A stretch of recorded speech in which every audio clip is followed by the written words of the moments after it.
Have you ever heard of indigo children? No, I probably heard of it, and it's probably like, how are you doing? I'd relate it to some hippie thing. A hippie thing? Indigo children. Yes. Sounds hippie. Well, Ruby, have you ever heard of indigo children? I've heard of Indigo Girls. Indigo Girls, yes. Pretty good band. What's an indigo? We have Indigo. Indigo child? Yeah. I have no idea. You? I've never heard of it. I have no idea what an indigo child is.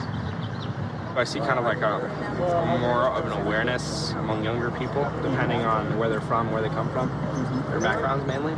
My daughter, who's 8, told me she waited a long time to come to Earth to have me as a parent, like she had a mission. So. What's her mission? Did she say? She hasn't said yet, but she seems to be really wise and really all-knowing and old soul. Maybe she's an indigo child. The blessed gift a child brings, the veils will open when the angel sings.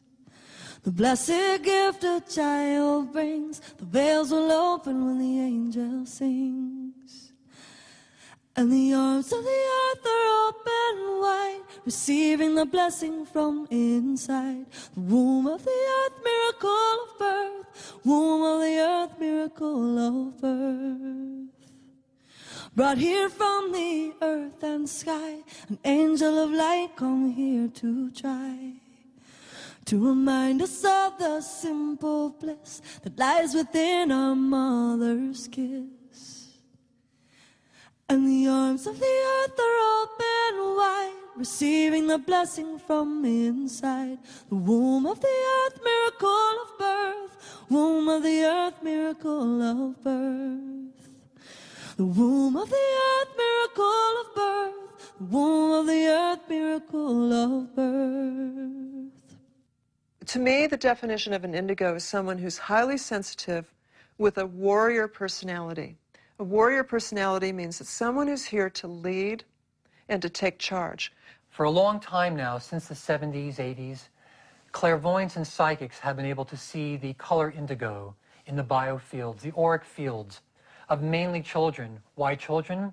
Because it's the vitality of children. It's their life force that renders these colors more visible. I've always seen those souls who are identified as indigos as having this indigo color in their beingness. As I see the soul, they look like a brilliant star in a midnight sky, and around the clarity of that white light that they are, is this circle of indigo light. Well, it's a beautiful mythology. Mm-hmm. It's a way to put in words something that is happening. Mm-hmm. And indigo is a beautiful color, but it's just a color. Mm-hmm. What really means is that humans start shifting. Mm-hmm. These are children with an extraordinarily different sense of things, a larger sense of things. Indigo children, to me, are children who have an expanded awareness, dramatically expanded awareness of everything around them, things seen and unseen. They have a very deep spiritual base, not religious base, spiritual. If you talk to them, I don't care how they have been raised, they have a sense of knowing that there is a greater power. There is more than what we see. They are also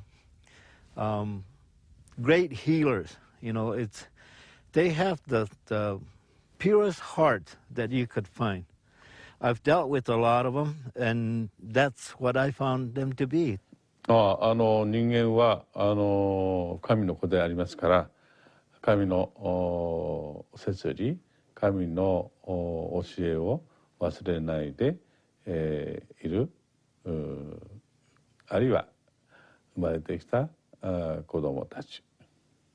For a while, I was kind of confused because I would feel things and I would think things that I thought no one else thought. And so I didn't always express myself the way I do now and talk about things like this openly. But I'm definitely accepting and thankful that I am what I am. Well, certainly indigos know that they are different from most other people. There are traits that most, if not all, indigos have in common. These kids were coming in, or young adults, already questioning what they were told by their schools or the principals or their pediatricians or even sometimes psychiatrists. They are seen to be children who are born with special perception or special wisdom or special compassion. For me, all children are indigo children. I wouldn't just want to be certain people be singled out called an indigo because everybody is. They're just, some people have realized it and some haven't. Indigo is just a name for people who have realized it, really, and do special things that people think are amazing, but everybody can do it if they just believe that they can. When I was 4, I had many visions of meeting God, meeting new people, and my inspiration is God. And when I draw, the first time that I drew, I thought that everything could do the same thing. But as I grew a little older, I knew that God gave me this gift to share with others too. So when I started drawing, God gave me more ideas that I don't even know. I don't even know what the meaning is. Like the pyramids, I really don't even know that meaning. Some paintings are even more harder and harder to think of and know that meaning. So when I started getting a little older, I started knowing that this is God. This is totally God. He's helping me with my art. He's helping me with my poetry, my life to live, other people's life. He's taking care of me like I was a little butterfly, and he's just a little human, just covering it, just making it safe. I like him. He's everything that I have, and when I think of that, I feel like a really good feeling that he's in every poem that I write, in every painting that I paint.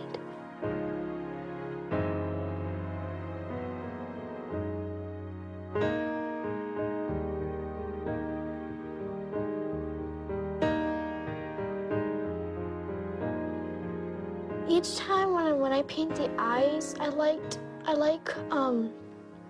the eyes because I like to paint their whole life in their eyes. Sometimes do this people even inside their eyes, little people. You don't think, you don't just, for example, you dream of something and you just see stuff inside your dream and you just see it. It's exactly like writing it and seeing it at the same time. I know it's God, I really know it.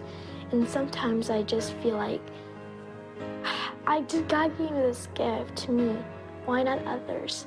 Because sometimes I'm a little frustrated because I don't get that right thing, like the right word or the right position. So I'm frustrated, but when I just start talking to God, I just go away and I start talking to him. When I start talking to him, he just calms me down right away. He just says that everything's gonna be okay. And then when I just know that feeling, I just know that it's real. Everything's happening and other people could have that feeling too.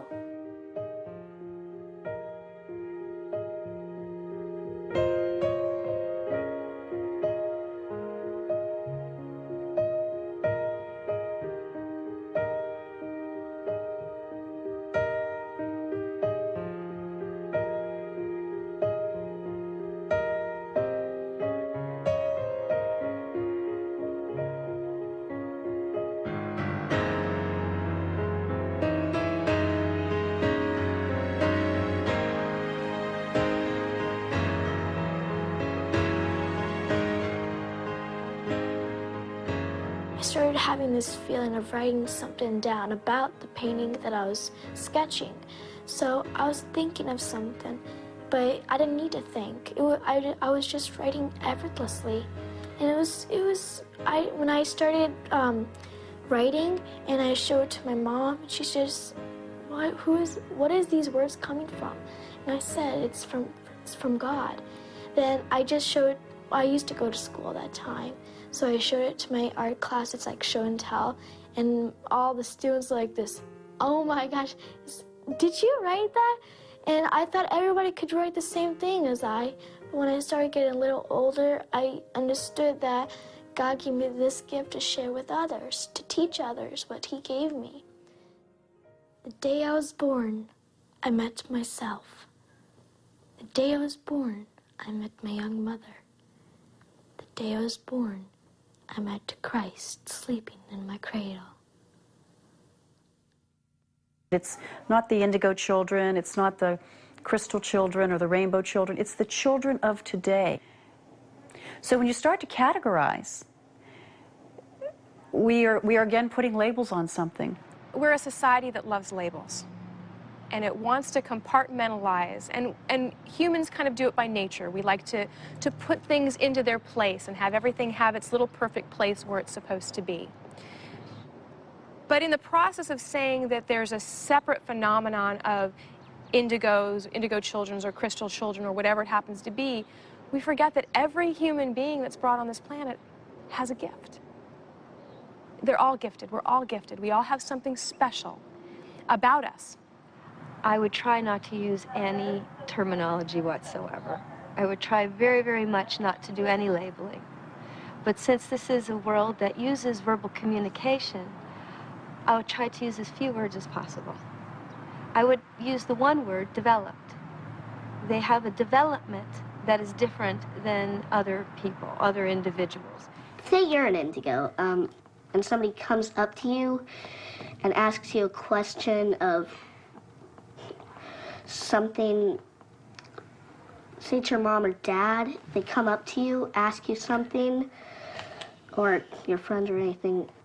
They come up and ask you something about their life that you don't know about, and you could tell them what it was and how it happened and everything like that. And then they just look at you and say, "You're freaky," or something like that. I honor that there are children who are very special.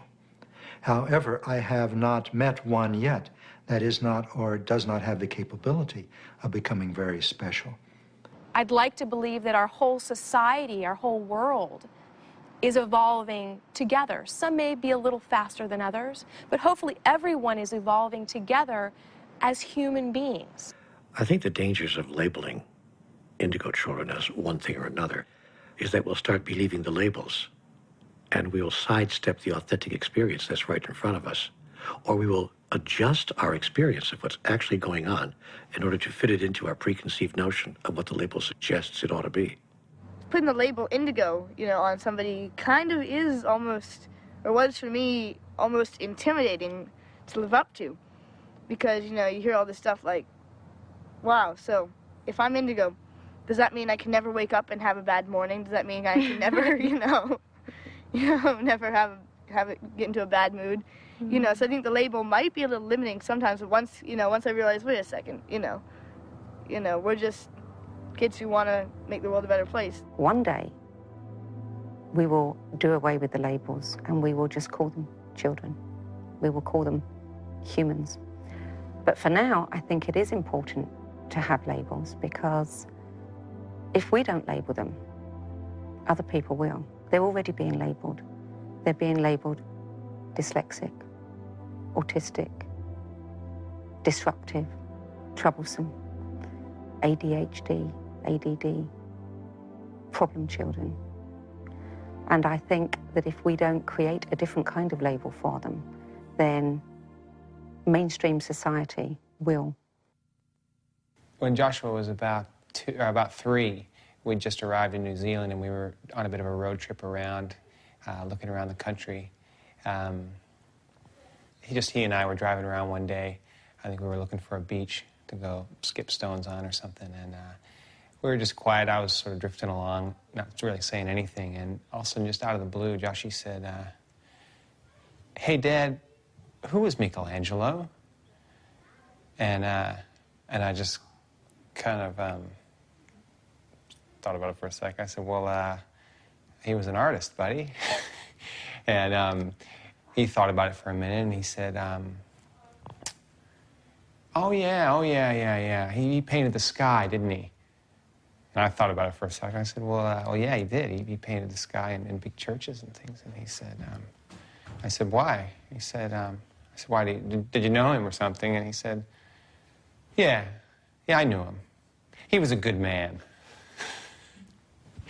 And that, of course, sparked my interest even more. And I said, well, tell me a little bit more about that, Joshy. What do you mean? And he goes, Dad, that was a long time ago. And that was pretty much the end of that conversation. There's always been some, quote, indigo children on the planet.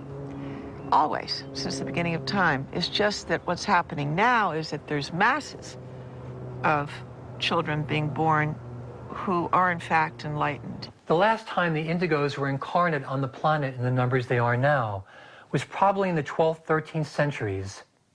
And they were known at that time as the Gnostics, as the Cathars, as the Bogomils, the heterodox Christians. In other words, the heretics. Some early examples are Joan of Arc and also Bernadette Soubirous, also known as Saint Bernadette.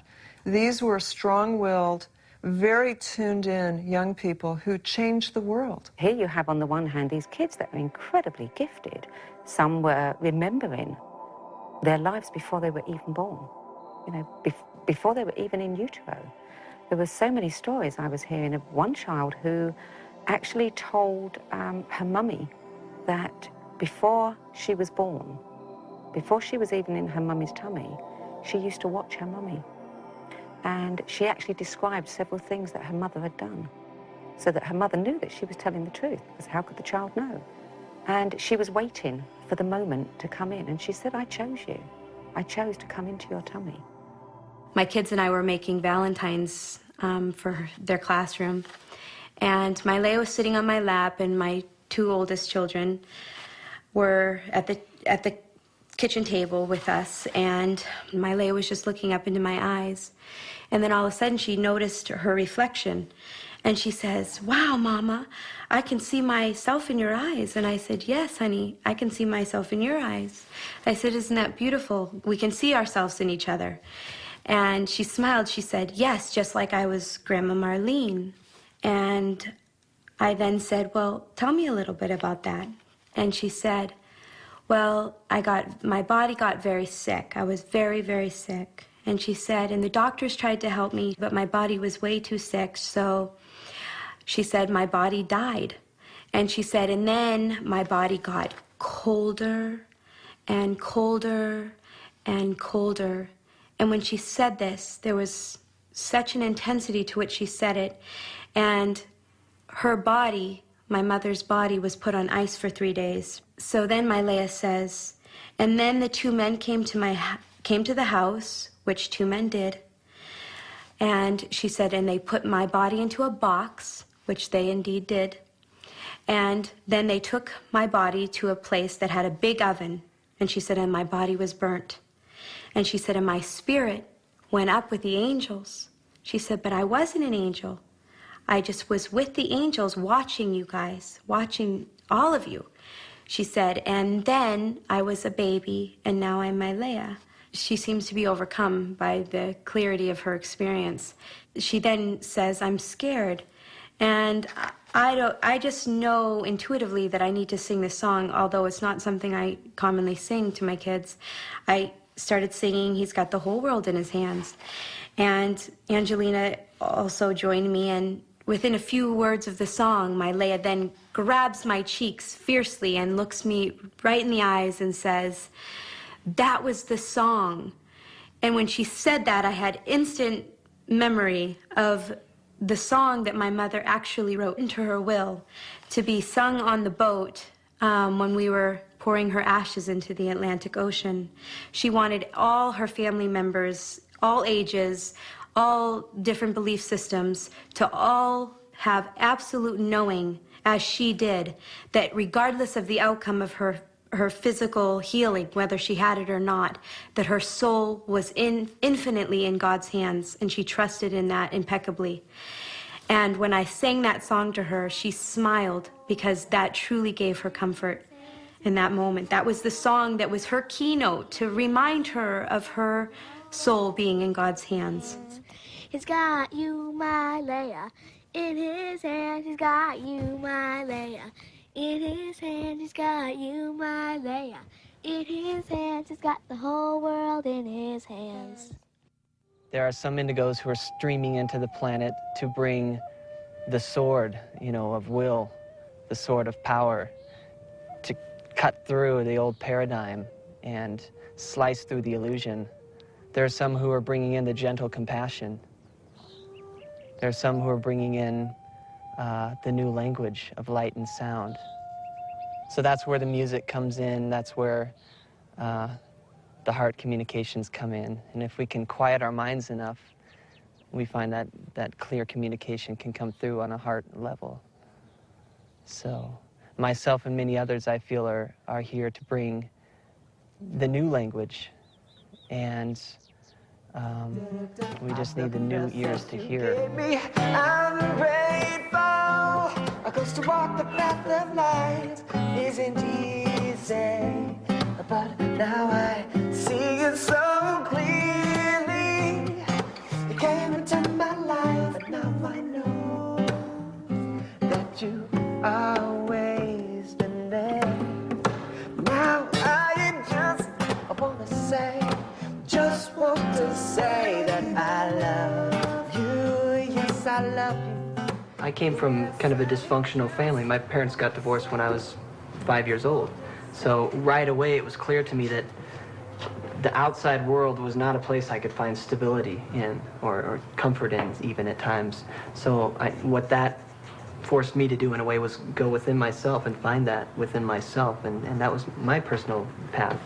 We just need to be able to hold a space when these kids are telling us, oh, I'm seeing angels at night, or I'm seeing this, or this is happening. And my parents told me, oh, that's just a dream, your imagination's running wild. And I get all those things would be batted down, and instead of being supported. So in a way, I shut down in a way from being able to express that. I pour my energy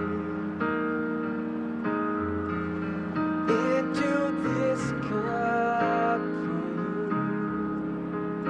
Drink it up. I sing my melodies. In fact, I just like to ask, has everyone here heard of indigo children and have an idea in your own minds of what that means, basically? Yeah, I read a little bit about it, and what I observed in my own little one is being very sensitive, more than normal. Children are sensitive, but there's an extra edge to it. The memory of past lives bleeds through more readily, and she doesn't always know what to do with it, but it's just below the surface. A knowingness, as all children do, of what's authentic and what's not, but they seem to be more impatient with that which is not authentic, which sometimes leads them into to clashes. And helping a master awaken type of role rather than trying to fill an empty brain. Education. We have to have receptivity for it first. We have to have a receiver, like a radio, like a crystal receiver inside of ourselves. And that comes with doing the work and clearing out the darkness and the old patterns of doubt, and fear and all the patterns that we've been installed with. Once we get our receiver uncovered, though, we can tune that dial in to the indigo vibration.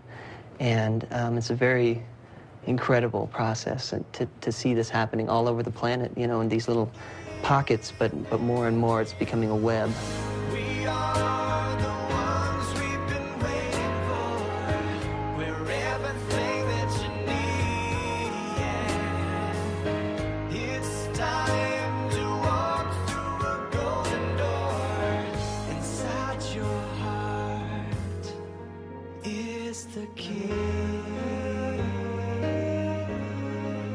Why are indigos here? Indigos are here to bridge heaven and earth. Indigo children have access to human experience at a larger level, at a greater depth than most people do. They access the data in a different way, the incoming data of life. And they access data that some people don't have access to at all. And so sometimes indigo children are mistaken or misunderstood to be children with attention deficit disorder or children with some sort of deficit of some kind or another. And in fact, it isn't that they have a deficit, but they have a supplement. They have more, not less. If we have our indigo children mask their spiritual gifts with substances like Ritalin or fast food that's being sold on school campuses for lunch, then we are literally shackling these children. We're putting them into chemical straitjackets. When you're trying to put them in a curriculum in a school system where they have to learn a little bit about everything kind of in a spiral as they're growing, that doesn't work for them because they want to take a subject, grab onto it, sink their teeth in, and go until they've gotten to a point where they're finished with that subject. Then they come back and grab another one. A lot of these kids really need to be in private schools or home tutored. So unfortunately, when you're in groups of 20, 30, 40 kids, you have to behave. You have to be able to sit there for an hour, 45 minutes, 55 minutes. And for many of them, that's just asking too much. In my life, I've been diagnosed bipolar, manic depressive, schizophrenic, psychotic.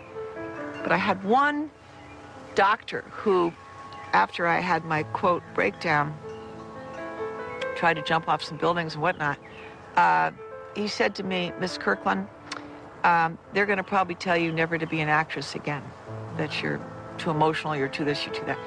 He said, don't listen to them. He said, in Asia, in my country, you would be considered an artist, but in your country, you're labeled. You're, because you're too creative, you're too artistic, you're considered crazy. These kids are being, if you want to say it, sort of tripped into this hyperactivity. It's because they're getting junk food, they're getting, often they're precipitated by having mercury in their environment, mercury in fish, mercury from cogen plants. Some of the older ones have had it filled into their teeth. And then also there's the fact that the younger ones are getting it actually through vaccinations. A lot of these young children will be quite normal, and, well, what we call normal, until they're tripped into having vaccinations, repeated vaccinations throughout childhood with thimerosal, which is a mercury-based preservative. I can't imagine any kind of artificial substance or pharmaceutical or drug that you could put into the body of a child that could substitute for or provide you with more profound or deeper impact than love, caring, compassion, and acceptance. You know, a lot of indigos are labeled ADHD, which the medical community will tell you stands for attention deficit with hyperactivity disorder. But I think that ADHD stands for attention dialed into a higher dimension. What we're going to talk about today is an osteopathic approach to children with ADD, ADHD, and autism. We're really going to talk about individual care a little bit and about the full spectrum of options. We have things all the way from, dealing with just drugging them and using Ritalin or Adderall or any of the other medications that are out there. We have the choices of doing absolutely nothing and using alternative medicine, whether it happens to be herbs or homeopathy. You have the full spectrum, and even osteopathic manipulative medicine, because it definitely makes a difference in these kids. So do we say that we have to be on one spectrum or the other, or do we have the benefit of being able to use a full spectrum of things that are available to us as what's appropriate for that individual child? Being different's not a bad thing. It's just different. And the key thing is finding people who understand you, who respect you, and allow you to be you, to be the individual that you are. That's the most important thing, and recognizing you may not always be the popular kid or the one that everybody gets along with, and that's okay. What is normal? That is one of those words where we use it so often. What is normal?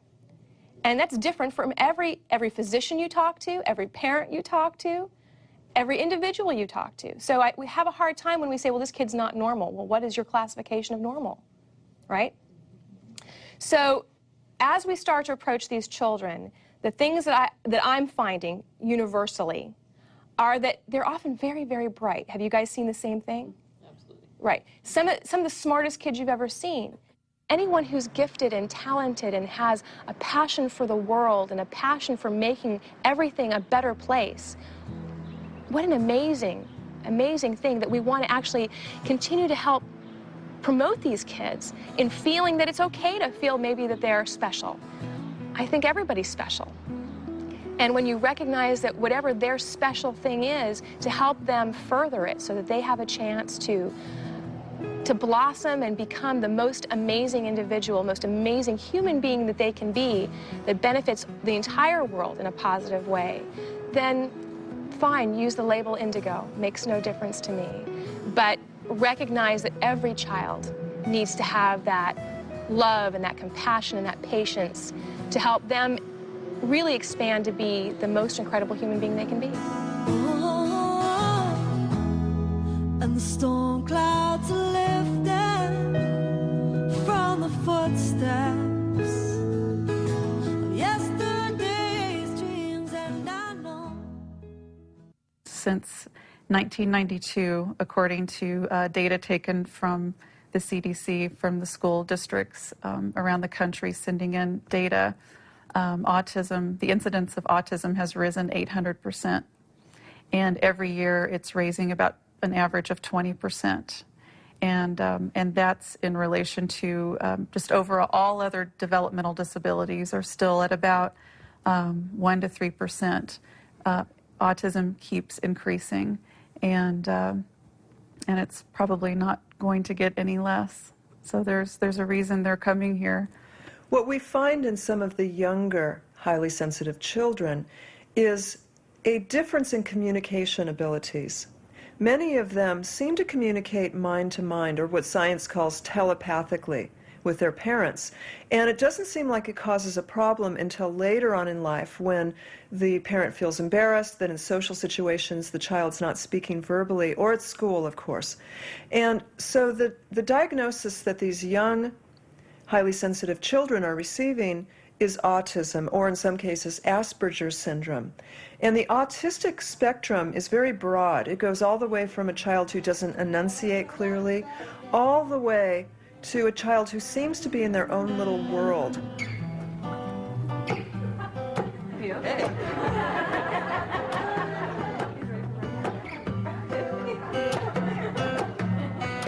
Right now I sing this song. I just hope you can feel it through. Oh yeah, yeah, yeah, yeah, yeah. You wanna dance? Now's your chance.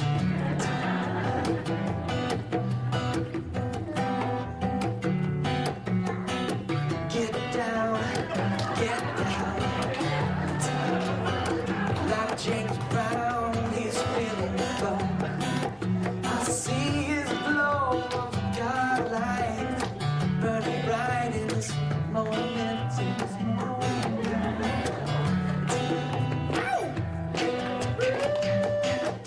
My one son, Dar, who I've been working with the last couple of years and who's emerging very beautifully out of autism and beginning to talk, and it's really exciting. I'm so proud of him. I'm not going to talk about him anymore, I'll cry.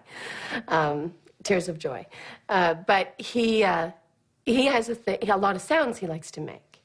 So he might go,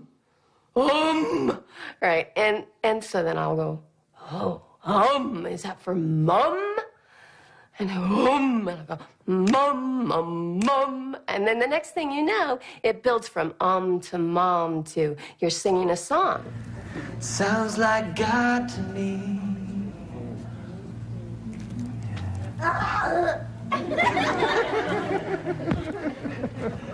I like this guy.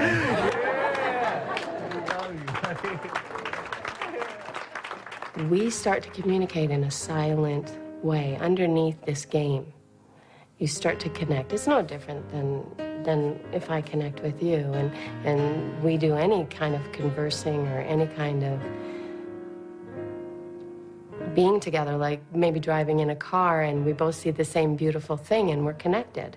It's the same. I'm creating an opportunity to connect with my child, and then he, in turn, does that for me. With autistic kids, I know that there definitely been anecdotal comments about these kids having maybe more of a telepathic capability. That's why they're not as expressive. And I can't say that I've personally experienced it. I know that there are many people who told me about their experiences personally with these kids, but I can't speak on it personally.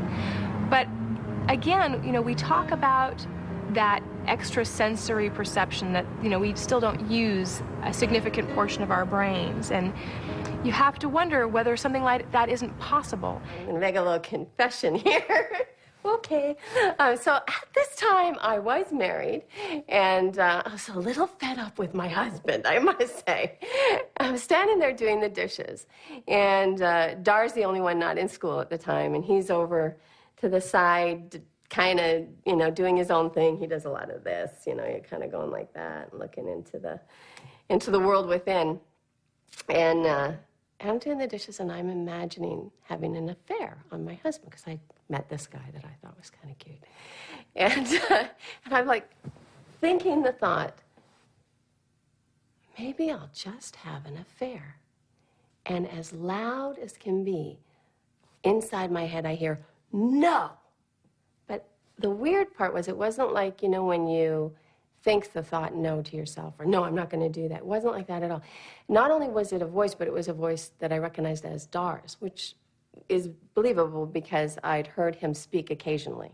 So every once in a while, Dar would say something really out of his lips. Every once in a while, he'd go, I'll take that, or I'll do that. So I knew his voice when he would speak normally. And then he'd revert to these sounds and stuff.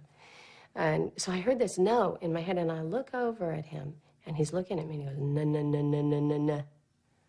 And he'd never done that. I was like, oh my gosh, this kid's reading my mind. He's listening to me think.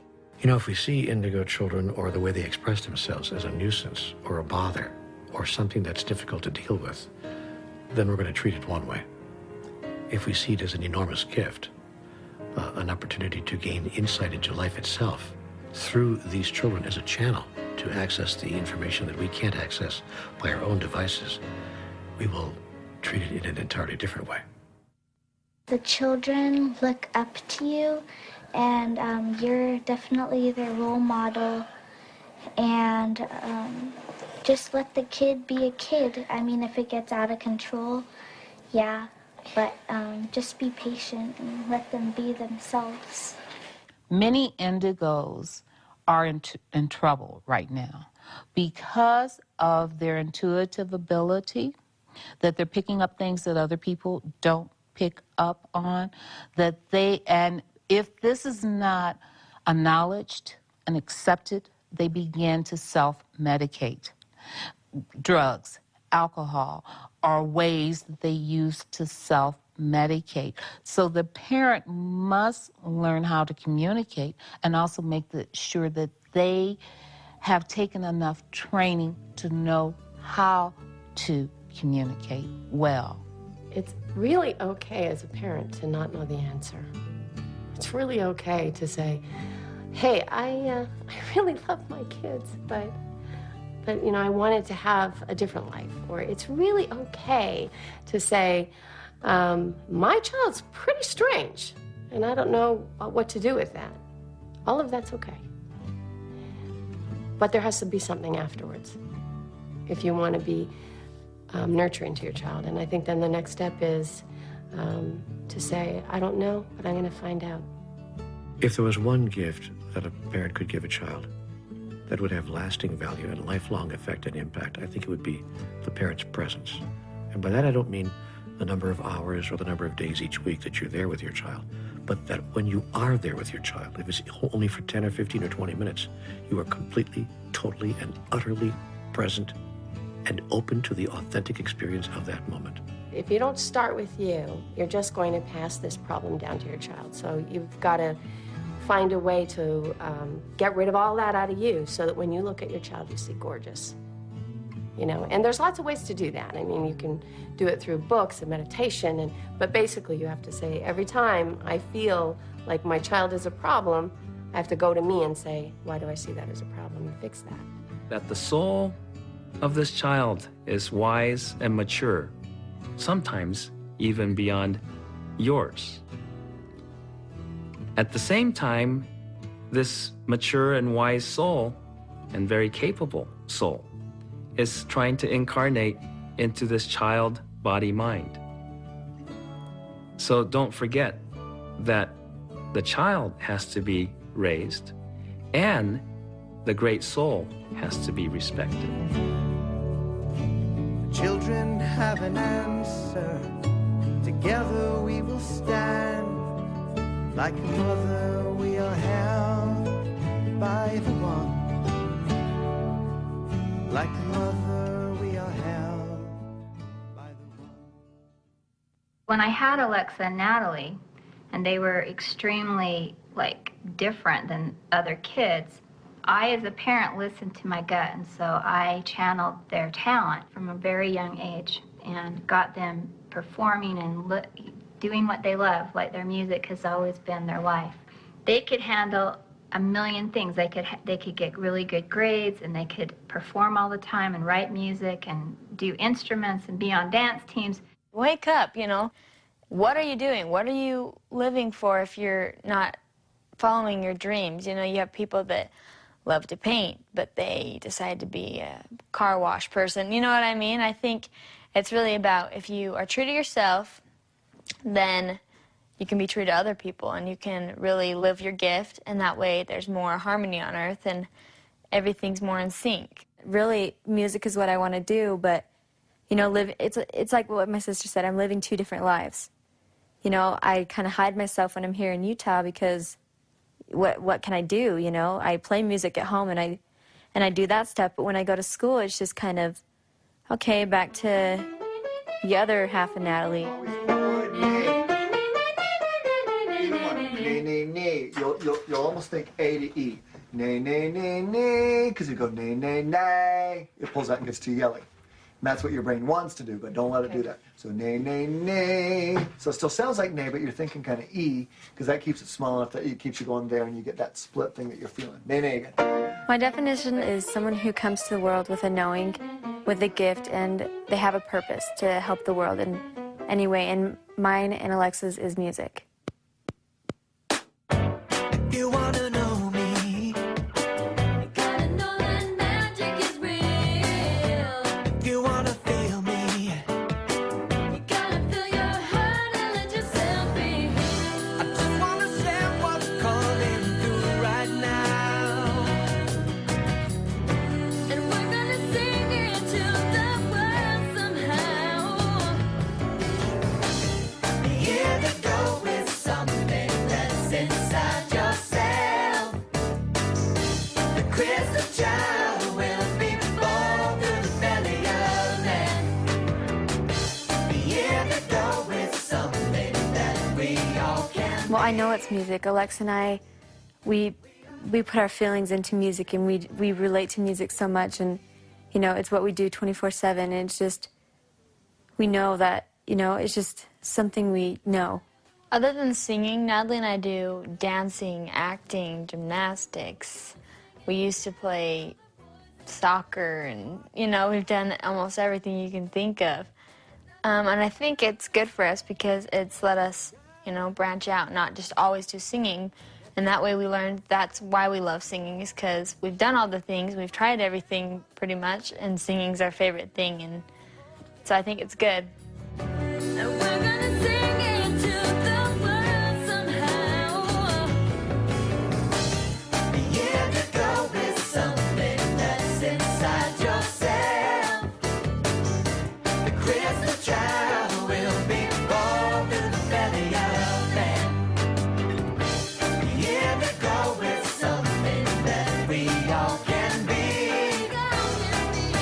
And we are here to bring this world into unity. Comparing to my sister, I'm not as serious, and You know, she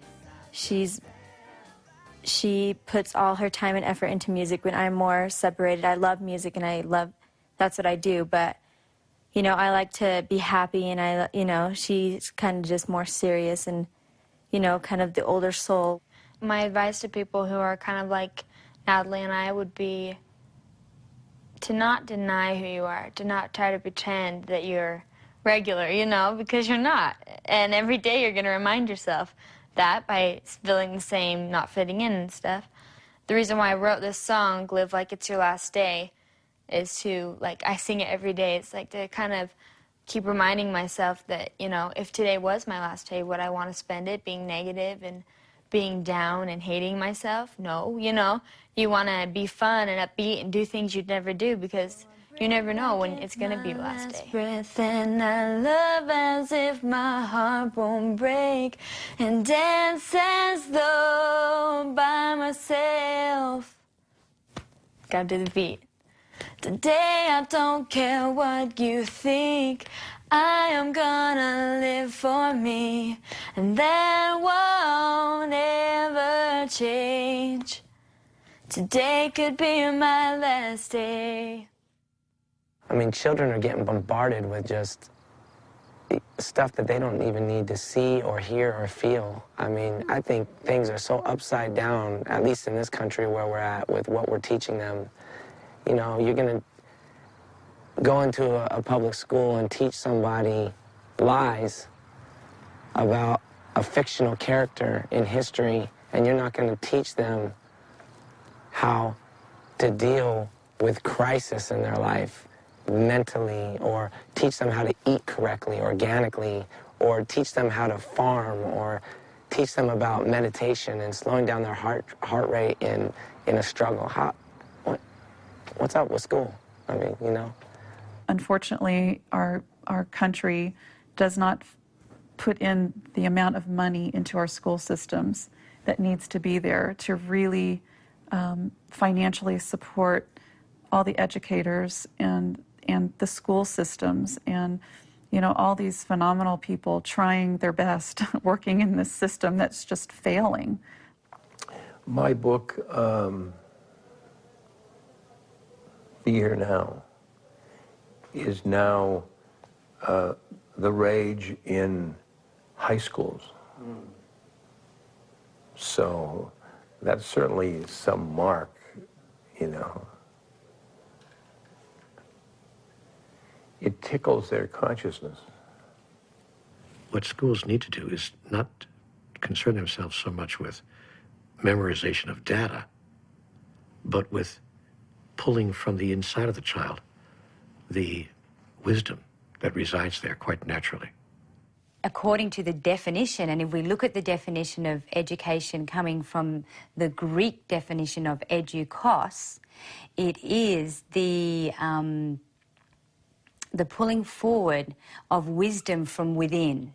No child left behind. It's really scary to me because what it's doing is, instead of teaching them how to think, it's teaching them what to think. And we need to get back to what true teaching is. We haven't evolved as a country in what we're teaching them. We haven't adapted to what it is, where they're at. And I think they're just way ahead. They're needing more. And it's here already. We have it. The people are here. It needs to be allowed to be taught. With all of your might, man, throw up your fists and run out on the front line. Fight for the children. No better time than now to build this energy. Expand the family through synergy chemistry. With all of your might, man, throw up your fists and run out on the front line. Fight for the children. No better time than now to build this energy. Expand the family through synergy chemistry. The educational paradigm is shifting, and that there needs to be something for the children of today so that they can feel nurtured in a safe and sacred environment for them to be fully and completely who they are. We've developed a prototype for a new type of schooling system that's really an entertainment and an educational learning center within the community. And this is a place that is completely child-directed. We have all ages together, and basically it's really a iteration of the one-room schoolhouse in a hip, jazzed-up environment in a manner that allows us to keep authenticity to our vision. True teaching is helping to bring out the gifts that each of these children have, and also having them recognize that there are gifts and not all gifts are the same. HSP 법칙은 그 HSP 현상을 깊게 연구하다가 우리 뇌 안에는 우리가 선택하면 우리가 원하는 것을 만들 수 있는 하나의 메커니즘이 있다는 것을 HSP stands for a heightened sensory perception. And if we can increase our senses, our perceiving of our senses, we can make decisions that we're proud of, we can feel more confidence. And of course, that leads to a much healthier and more peaceful outlook. Dr. Lee really wanted to prove his theory that with some training, all children can develop their HSP potential. And so with an initial group of children, with a little bit of training, it was shown that prior to the training, they didn't have any extraordinary abilities. They hadn't used them yet. But with a little bit of training, they developed some really remarkable results. Some of the HSP testing and training that the students got a chance to participate with included being blindfolded and learning to recognize colors and shapes and even words. Other students had the opportunity to bend spoons and actually have spoons attached to their bodies just by using their brain power. Initially, these students couldn't do these tasks, but with the training in which they had so much fun, there was a lot of laughter and joy, the students developed a sense of I can do it spirit. And sure enough, at the end, more than 25% of students successfully could be blindfolded and to make out images and pictures and colors. 33% of students or more experienced success using the spoons. 그리고 더 놀라운 것은 그런 능력이 누구나 훈련시키면 할 수 있다는 뇌 속의 하나의 메커니즘을 발견했다는 것입니다. 그래서 그것을 어린아이들에게 이렇게 실현을 시켜본 결과 Later, another training was done in Ashland, Oregon, in the United States, which helped to confirm those original findings. And with a group of 44 American children, again with no special initial abilities or ideas, they were able to do some very remarkable things using their brain and using their choice. Step one of saving the world begins in our daily lives. First thing to do is be happy. It's one of the most important things, and it's scientifically proven to be healthy, and it's contagious.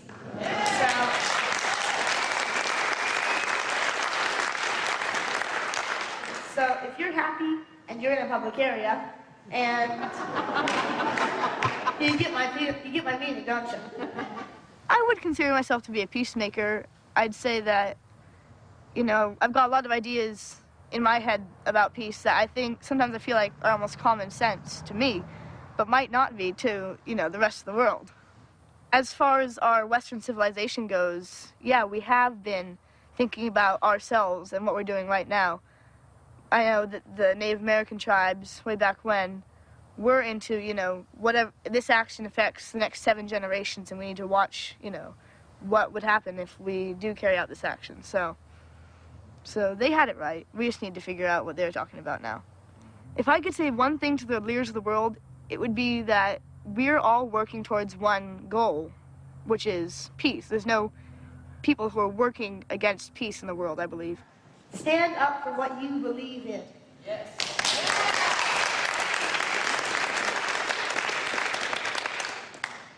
We all know what we need to do to save the world, really. We all have our own special calling. We know what the politicians need to do. And unfortunately, sometimes the politicians don't seem to know what we want them to do. That's because we're not getting it out there.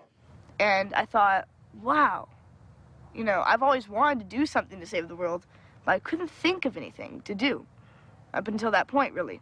I couldn't think, so what could I do? So I had the idea to write the pamphlet, which had led me to the idea that, wait a second, maybe other people have that problem. They want to do something good, they can't figure out what to do. In my booklet, I suggested trying to pick up one piece of trash a day. And if you think about that, there's plenty of trash in the world, but there's also 300-something million people in the U.S. alone. And imagine if we all picked up one piece of trash. You think one bag, what difference does it make? 300 million bags makes a big difference. An indigo child is really hard to define because there's no really definite definition.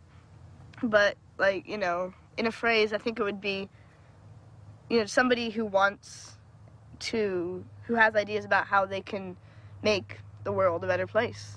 If they were to say, oh, you're naive, you're a child, I'd say, exactly, I'm a child, which is why I'm not burdened with the sense of, oh, well, the world's screwed. No, the world's not screwed. We can turn it around. We just have to get some work on it. If each single person in the whole world thinks, oh, one person can't change it, nothing happens. If each person thinks, well, one person can't change the world, but one person can do a little bit, each person does a little bit, it adds up, and we've got the golden age again.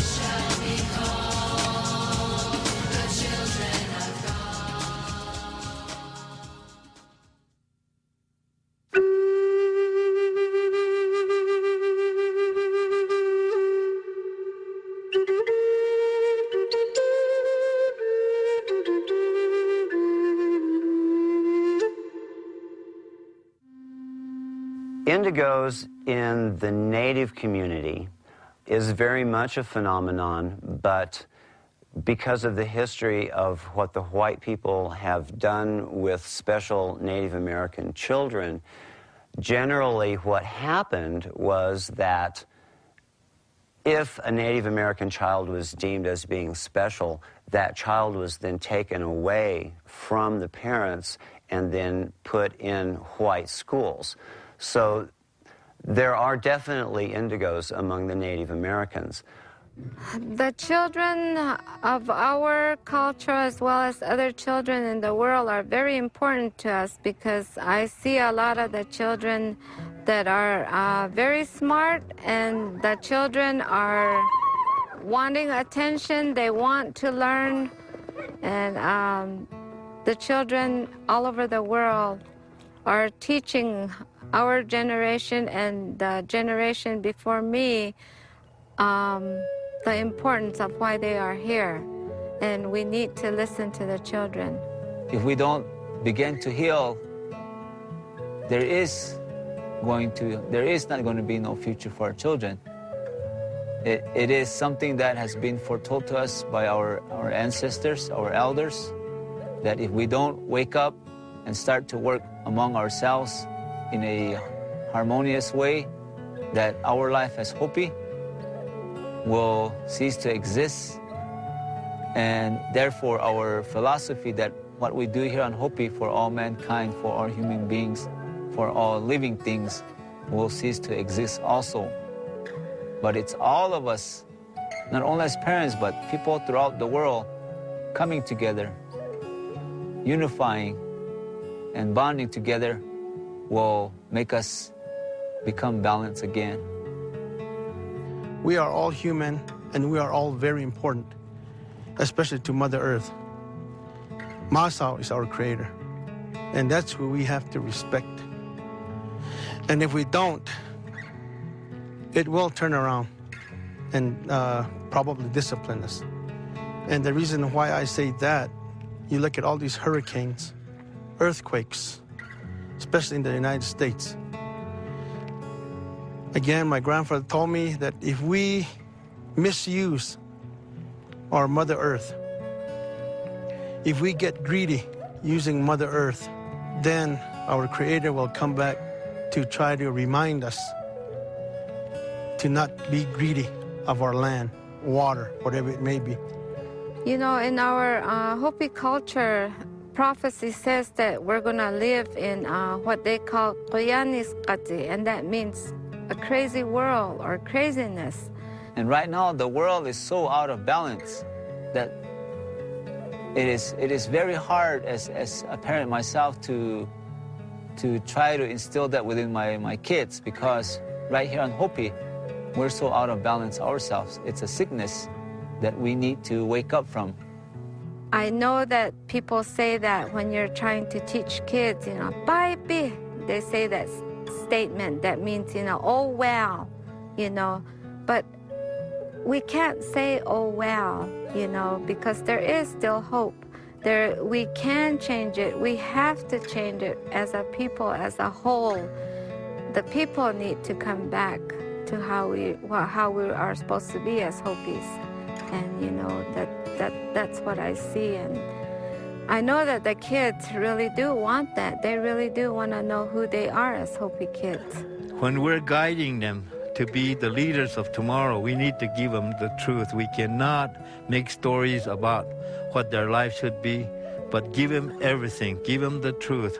The prophecies tell us that we need to look at our children, because they will be the future leaders of our groups, our tribes, our communities, and we need to gear them up so that we need to guide them through their younger lives, give them the best advice we can give them, so that they, in turn, when it's their time, can be our leaders in the future. It can be done, and we must work towards that goal. The children that are coming in today seem to have more software already downloaded into their systems. They are an evolutionary leap. They are showing us where we are going as a species. And I believe that these children come in with more neural pathways connected, more abilities that we all have, but we've lost over the centuries. Are we seeing evolution happening? I don't know. But if you have any belief in natural history and the Darwin phenomenon, then you have to say that evolution has to happen. It does happen. We're just so used to it happening so slowly that we don't get to really recognize it. Those of us that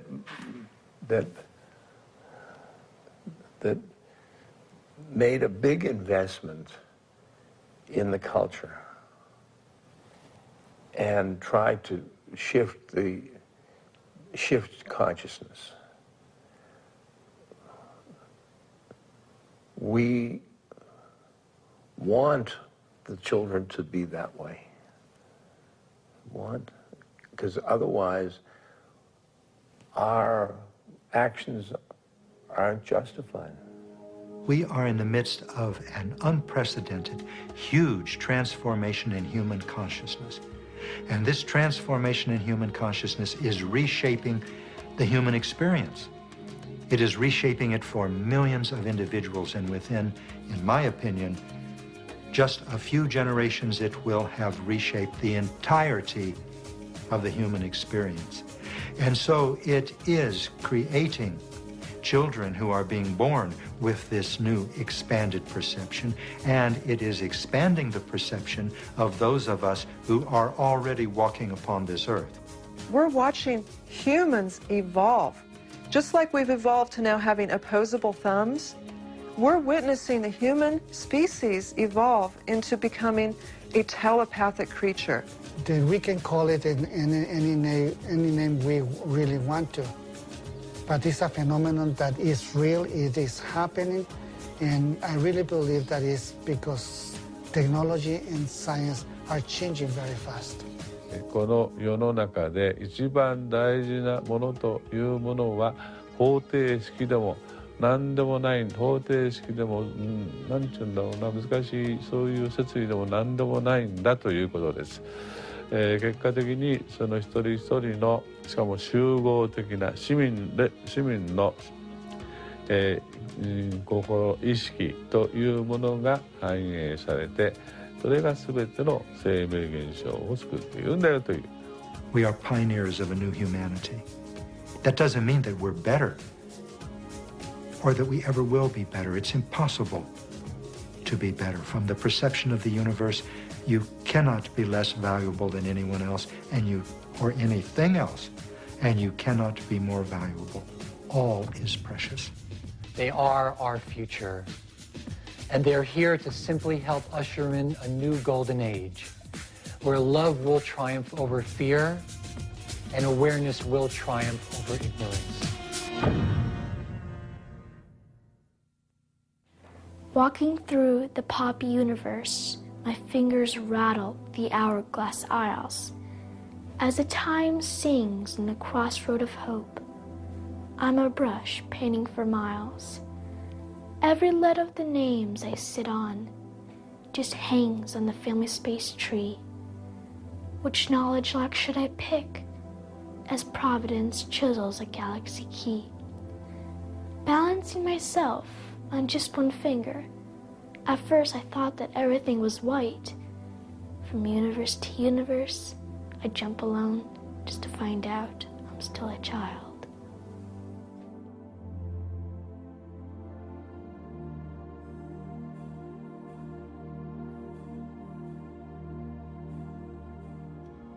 The greater event is not the appearance of indigo children, but the birth of an indigo world.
My message as an indigo, as a human being, as a child of God, was probably said most succinctly by Bill and Ted in their excellent adventure, and that is, be excellent to each other.